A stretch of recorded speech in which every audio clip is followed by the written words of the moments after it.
Unlock the magic of background blur. In this tutorial, we'll explore how to create beautiful blurred backgrounds for photos on your iPhone. Let's dive in. Portrait mode, integrated.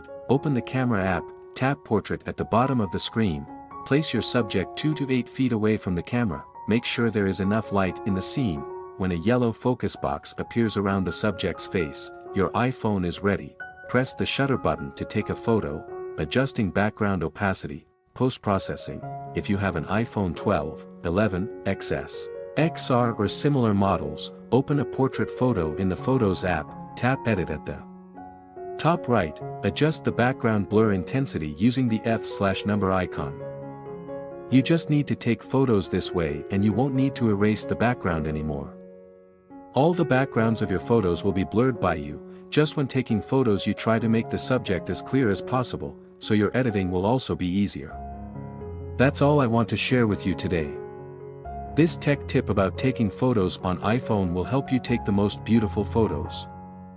Feel free to share this guide with fellow photography enthusiasts. Thanks for watching and see you again on our channel.